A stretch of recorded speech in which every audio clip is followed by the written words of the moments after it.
কাশিয়ানীতে অনুষ্ঠিত হলো কবি মিন্টু হক সম্পাদিত কাশবন পত্রিকা শিল্প সাহিত্য আড্ডা।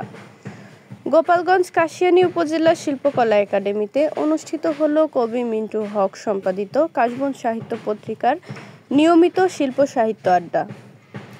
শুক্রবার বিকাল ৫টায় কাশবন পরিবারের আয়োজনে ও উপজেলা শিল্পকলা একাডেমির সহযোগিতায় এ শিল্প সাহিত্য আড্ডা অনুষ্ঠিত হয়।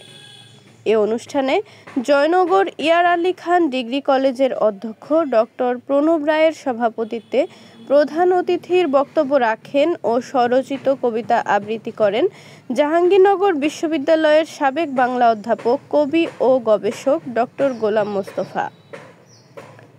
এ অনুষ্ঠানের শুরুতে শিল্প সাহিত্য আড্ডার ইশতেহার কবি মিন্টু হকের লেখা ডাক কবিতা কবি নিজ কণ্ঠে পাঠ করেন।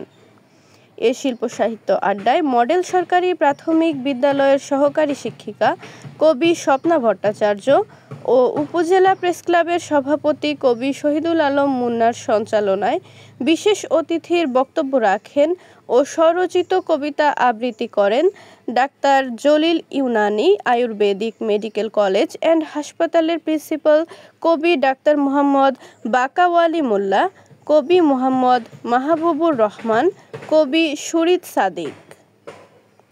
এছাড়াও পিঙ্গলিয়া সিদ্দিকিয়া কামিল মাদ্রাসার বাংলা অধ্যাপক কবি সুলতানুল আলম খান, সাংবাদিক ফায়েকুজ্জামান ও উপজেলা প্রাথমিক শিক্ষক সমিতির সাধারণ সম্পাদক সৈয়দ মনিরুল হাসান বুলবুল বক্তব্য রাখেন ও কবিতা আবৃত্তি করেন। বিকাল ৫টা থেকে রাত ৯টা পর্যন্ত ৪ ঘণ্টার ওই শিল্প সাহিত্য আড্ডায় মনোমুগ্ধ সুরে আরবাসি বাজিয়ে শোনালেন সরদার সাফায়েত হোসেন। সঙ্গীত পরিবেশন করেন সঙ্গীতশিল্পী মনিরুল হক বাপ্পি, শরীফুল ইসলাম, উপজেলা প্রেসক্লাবের সহসভাপতি সাংবাদিক আহাদুল হাসান, মোহাম্মদ হোসাইন মিনা, প্রিয়ন্তী শর্মা, জয়িতা ব্যাপারী। পরে স্বরচিত কবিতা পাঠ করেন কবি হাদিসুর রহমান, কবি আমিনুল ইসলাম মিনা।